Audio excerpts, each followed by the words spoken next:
Hi, Lorena. Hi, Jennifer. Thank you so much for joining me today. And I tend to do a Zoom session for each unit that we prepare for. And this one is ethical argument. And I'm going to go through the actual writing prompt. And then I'm here also to answer questions. I also like to do some work with our book. And I had a little activity prepared, but I think what we're going to do is just have it be conversational since we're small and intimate today. All right. And Okay. I am going to be available to answer questions as well. And our Zoom meetings will tend to be, hi Jen, will tend to be between 30 to 45 minutes, depending on what it is we're doing in class. And I actually have 4 meetings today with Oh, students and other meetings as well. So yeah, that's about the length, so you can expect that and plan your life around it. Some teachers may choose to do longer Zoom sessions, but I think 30 to 45 minutes is plenty. mm, All right, so I wanted to take a moment actually first to see, well, I want to share one thing just to hit this message home. If you do an activity such as VoiceThread or Padlet, or some sort of discussion Google form, like I had you do for the orientation, you go outside of Canvas to do it. The link is in the actual assignment. And I'm just going to go into VoiceThread for example. So the activity, the link will always be found within the assignment itself. And then you can hit submit and it says, please note the date you participated in a couple of moments that resonated with you. So I can go back and look at your actual VoiceThread and see it in VoiceThread, but this lets me know that you did it and to go and check to see that you did it. All right, if that makes sense. And so I wanted to make sure that I made that point really actively so that people know. And then I wanted to see, were there any questions about the orientation itself? Okay. You were set with that. Okay. So I opened up our orientation, our writing project number 1 a little bit early. This is going to be our longest writing project, and it is probably the most difficult for students, but by the end of it, students are really fascinated by the material that they've read and seen, and they're very excited about their writing projects. So I want to share with you that this book is a very difficult one to read. I recommend reading just a few pages at a time. And what I mean by difficult is that it's not that you can't understand it, it's just that there's so much in it that you only want to read a few pages so that you really understand it. So even when I read it, and I read it the very first time, I actually just read a few pages at a time. I would put it away, I'd do something else, and then I'd come back and read a few more pages. Just even sometimes within the same hour or part of a day. It's not like I read a couple of pages and then wait till the next day. I read a few pages. I may take a 10 to 15 minute break and then I come back and read a few more. Unless I'm really like into it. If I'm into it and I don't want to stop, well then keep reading, right? So I just wanted to let you know about that. And this is the most difficult book that you are going to read this semester in terms of readability. So I wanted to start off by sharing that with you. I also want to share, for those of you watching the video and are not here, so Lorena and Jennifer are here. So for their Zoom assignment, all they need to do is go to Zoom and say, I attended the Zoom session on whatever day today is. It's the 25th, 26th, whatever day number it is, right? mm-hmm. That's all you have to do. Those of you who are watching the video, your job is going to be to go back and take notes on this video and turn in the notes. So I really think it's always the best if you are able to be here and participate. that's going to be better for you. But if you can't for whatever reason, that's okay, but you do need to go back and watch the video and take notes and turn that in for credit, okay? So Lorena and Jennifer, you're set. You don't have to take notes. You can if you want to, but you don't have to turn in for credit. All right, so I want to go to the roadmap here. And you both have been in Zoom sessions before because of the pandemic. Is that true? Yes. You've both done, yeah. I always have done Zoom sessions with my online classes, and this particular 3-month period, anyone who didn't know about Zoom before knows about it now, right? So that's actually helped me quite a bit. Normally I send a pretty long message about how to use Zoom, but I figured that because of the pandemic that you all knew how to use it, and you'd let me know if you didn't. All right, so we have a roadmap, and we're always going to have a roadmap at the beginning of our unit, and we are using the ethical critical thinking framework. And I really love this quotation because it really resonates with this actual book, and it's true law is right, reason in agreement with nature. There will be no different laws, but one eternal and unchangeable law will be valid for all nations on all times. And this actually goes in step with the author, although the author is not telling you that you have to believe everything that he has written down about ethics. In fact, he suggests that you challenge his writing as well. He's not saying that this is the Bible of ethics, but what he is suggesting, which goes along with this particular quotation, is that regardless of culture, regardless of time, there are actions that can be considered ethical and unethical regardless.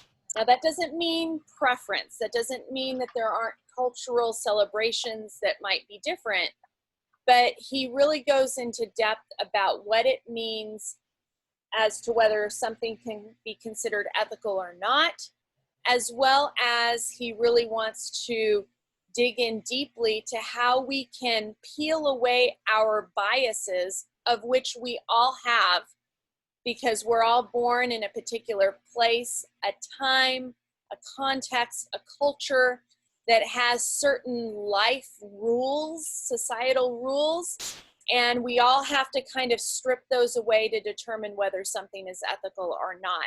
And he gives us a procedure of determining whether something is ethical or not in this book, and it includes trying to strip those away. And so I really like this because when it is difficult to determine what a right action is, he really suggests a wonderful way of figuring out whether something is ethical or not. And we all need that. And we don't just need it now, we need it for the remainder of our lives. So I put in this particular roadmap that it's going to be a little bit difficult. You're getting used to it. Hopefully you're feeling comfortable with the flow of the class. We are going to be looking at several critical thinking frameworks that actually they're separate, but they're also intertwined. And so I want to let you know that as well. And I'm asking you to please read in preparation this critical thinking definition essay, as well as looking at the critical thinking frameworks, which I actually am going to open up here for you. So this is a critical thinking class, and we're going to be looking at 3 critical thinking frameworks. It doesn't mean that there's not more critical thinking frameworks. This is just what we're looking at in our class. So we're going to be looking at, and Zoom takes a while with visuals here, we're going to be looking at the critical framework for ethics. What is the history of ethics? Why are ethics important, and how can we make ethical decisions? We're also going to look at rhetoric, which is something you might have been introduced to in your English 1A class. And in my class, we do take some time to look at rhetoric towards the end of the semester. But here we're going to look at it a little bit more deeply. We're going to be watching various films, okay? And the first film you're going to watch for this particular unit is The Imitation Game. And so Sometimes it's on Netflix. Sometimes you have to rent it on Amazon. Sometimes there's other places that people find the films. And in fact, you can get together and discuss that. Is there, you know, where did you find it? Did you find it for free? Did you find it for, you know, low cost, whatever? But the films, you're able to access them, but you might have to get creative with it. And so in rhetoric, we're going to be looking at what strategies do authors use to convince their audience. And ethos is actually ethics, but we're going to be looking at it a little bit differently with rhetoric. We're looking at ethos, logos, and pathos, strategies that authors use to convince you of their point of view. And what's wonderful is at the end of this book, Kurtler actually gets into that and gets into ways that authors encourage people to believe their point of view in unethical ways, and he suggests ways to identify those, and those are called fallacies, okay? And we also, with rhetoric, we talk about fallacies as well, meaning that there's ways of reasoning, and the reasoning, there's a gap there that doesn't make sense that people take advantage of. And then we're going to be looking at types of argumentation specifically for writing. And I'm going to have you choose a type of argumentation to complete your writing project. Okay, so these are the three critical thinking frameworks that we're going to be using in our classes. But right now we're starting with the ethical thinking framework. So as an overview, we're going to be reading this text, as I've talked about, Ethical Argument by Her Mercer Kurtler. And our goal for this project is to determine if something is ethical. And you're going to use the information from this book, the Critical Thinking Framework, to investigate an unethical law or occurrence. And the unethical law or occurrence can be something that's happening right now, or it can be something that happened in the past, okay? There are a couple of topics that I want to be off the table that I'm going to tell students that I do not want them to write about, and I'm telling you right here in this Zoom session. One is abortion. It's been written about an awful lot, and so and also people might have had abortions in class, and so I don't want to bring up this particular issue. And the other is that of gay marriage, an important right for the LGBTQ community, but I do not want it to be argued as to whether gay marriage is ethical or not, because I find that to be bigoted. And so usually the people who, it's already a law, so we don't need to argue that it should be a law. And then if you wanted to argue that it's not ethical, we're going to steer clear of that for this particular writing project. But other items are on the table. And so that's something that you can be thinking about right now as you're reading the book, about an unethical law or something that happened that was unethical. And you're going to be doing some research into that for your own paper. And you can also email me and ask me questions and say, is this project idea okay, if you're not sure. If you're sure, if you have come up with an unethical law or occurrence, that you want to use and you have evidence for, then great, you can go ahead and move forward. Okay, so the writing project directions are always included in the roadmap. If I link you out to a handout that is for your writing project, it will always originate in the roadmap. So if you are looking like, I don't know where the writing project prompt is, it's always in the roadmap, always, always. And you always are starting out with the writing project prompt prior to starting any of the reading materials. Okay, so the prompt is here. I put it in question form. What is an unethical law, stated or implied, or occurrence that needs to be changed or responded to? That's in question form. The prompt is choose an unethical law, stated or implied. Sometimes there are laws that are implied, such as Jim Crow laws. There's certain things that people were not allowed to do, but it's not written down anywhere. It's just understood. So that kind of law is included as well. And your job is to argue why it's unethical in a multi-paragraph essay using the ideas within ethical argument in your paper, including the procedure of verification and fallacy, meaning that you need to include this procedure at the center of your paper, and you do need to mention fallacy where it fits with your particular topic, such as so-and-so used this fallacy to try and convince the audience that this is an ethical law or an ethical behavior, but it's really a fallacy, and here is why. Okay? So the length is 1,500 words, and I like you to include the word count at the end. It's worth 20%. The required sources are ethical argument, and I have a digital file if you need it. If you don't have your book, you should have it, but if you don't, it just has the first 3 readings, which, assignments, which is actually chapter 1 and chapter 2. I have divided chapter 1 into 2 separate assignments, okay? You have to have an outside sources, both from the library and the internet, with information about the unethical law. So I want you to have at least one library source if you can. If it's something that's current that is happening, then the library source should be something generic about that unethical law or occurrence. If it's something that happened in history, you might be able to find something from the library specifically about that unethical law or occurrence. But either which way, you should be able to find at least one library source. You can also find sources from outside. And one of the things I want to add that I was thinking about here is I have a VoiceThread that I use as a library tutorial that I require for my English 1A students that I'm going to put here as an option if you need help with library research. It's not something that you have to participate in, but you can if you would like to, and it's still a helpful little lecture. In fact, I'm going to write that down as a note so that I don't forget to put it in, and I will be putting it in pretty quickly. So I want to put the library VoiceThread. I use my notes on my phone all the time to remind me of what I need to be doing.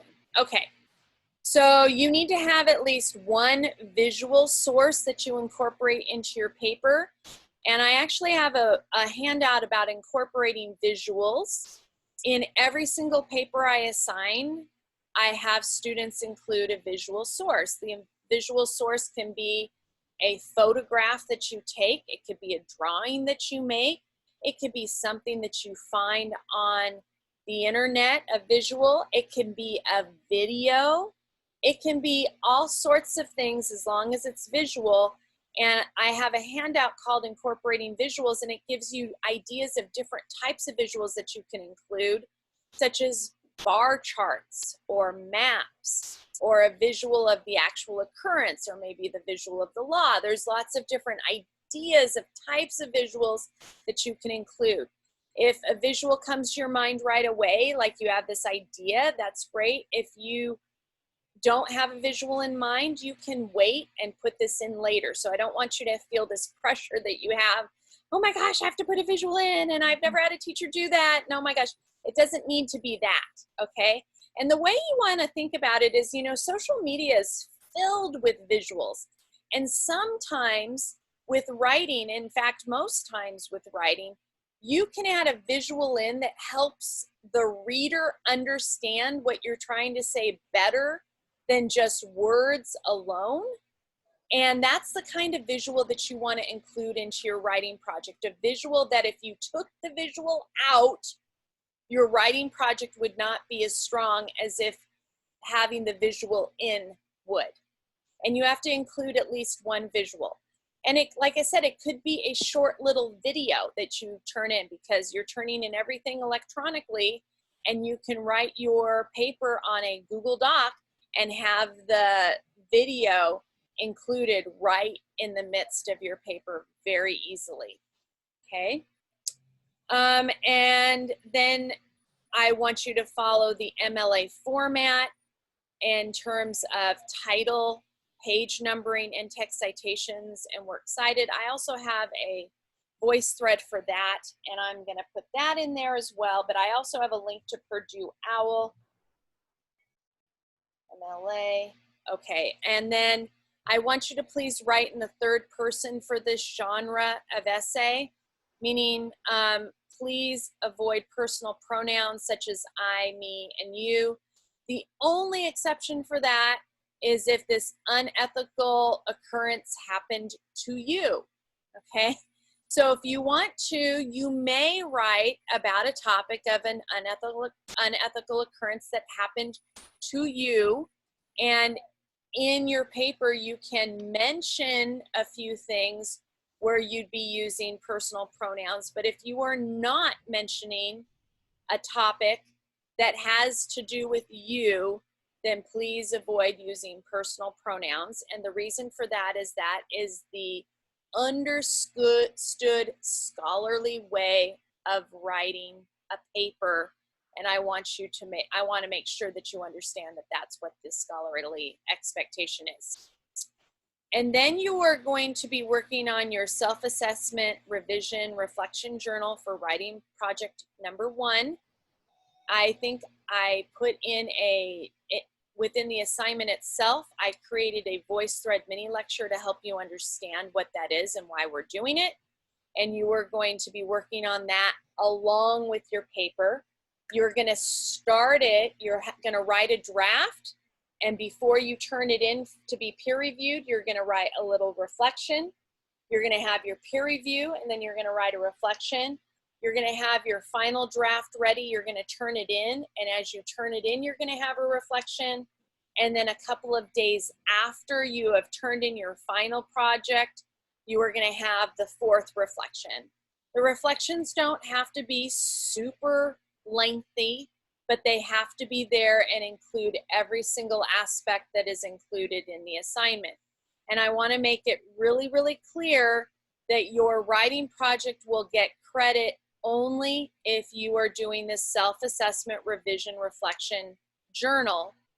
And the reason for that is that in this class, we are working on composition and writing. It's the last class, the last required class where we work on composition, and I really want to make sure you're going in and digging in deeply and reflecting on your own writing so that you can continue to improve your scholarly writing. And so this is really, I know this is probably one of my most hardcore things, but writing project must have the reflection journal in order for it to count, okay?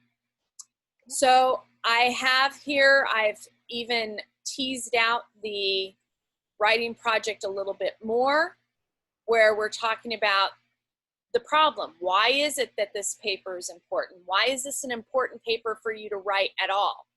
And any society is rife with ethical issues that should be different. I want you to choose one that you think is a problem, and it should be something that you care about. And you look up information from the library and internet to investigate.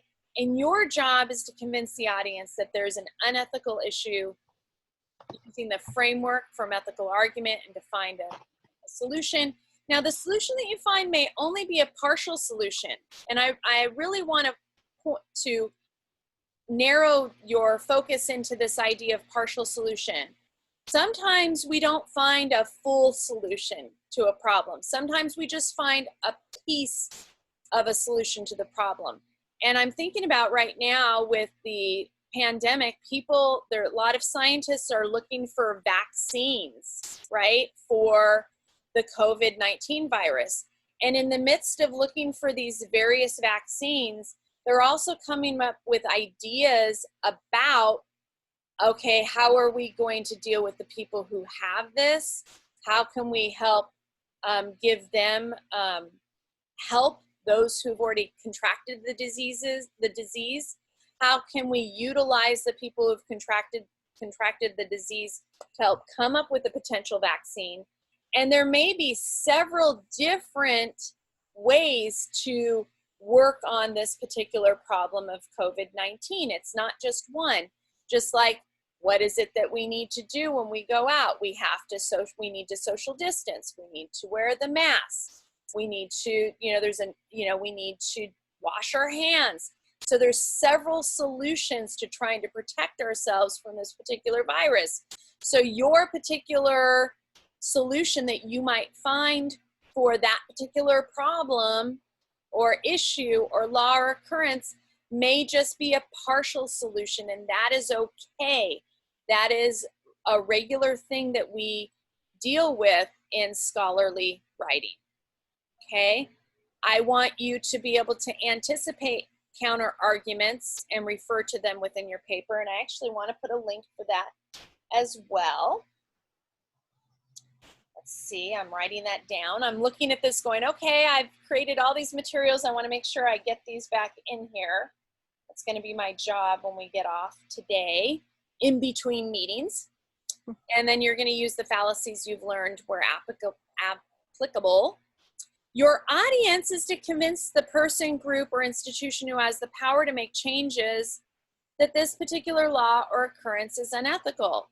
So there is a specific audience outside of me as your teacher. I mean, the understanding is, yes, I am the audience, but I am taking on the cap, the hat I'm wearing for this particular audience is to convince the person, group, or institution who has the power to make changes that this particular law or occurrence is unethical. And the purpose of this, I want to give you a purpose that goes beyond this class, beyond, I have to take this class, I'm getting it over in the summer. There's a purpose. And that throughout our lives, we have decisions to make, some of which are based on preference and desire, while others are more serious. They may involve others. And those latter types of decisions are ethical in nature. It's our responsibility as members of a community to take these decisions seriously and maturely so that we can avoid infringing on the rights of others and potentially hurt them. We avoid hurting them, right?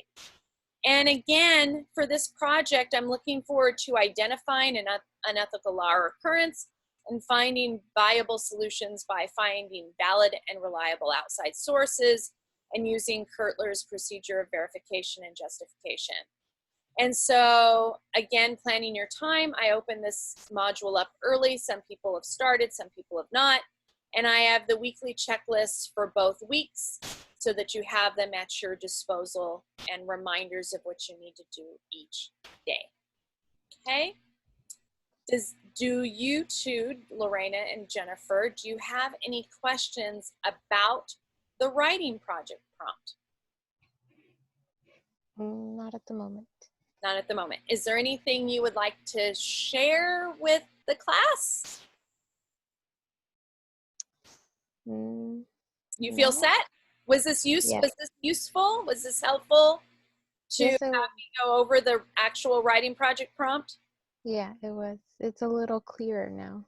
Okay, good. And that's the whole point. That's why I was saying, even like I'm going to have a meeting in a couple of hours with this same level of class, but I'm going to have two classes together, and I'm anticipating having 15 to 20 people. Mm-hmm. And again, whether I have 15 to 20, 2, 1, or 0, it's better when I have students, right? Because then they can bring up questions, but I will still be doing the Zoom session and doing this sort of introduction. So I want to thank you both for coming. And like I said, the bonus for you is you can go to the Zoom assignment right now. And that's what I recommend you do. Go to the Zoom session and say, I attended the Zoom session today. Okay, so you're set. You're done. You're done with this particular thing. I'm going to send this video out via announcements later on today for everybody else.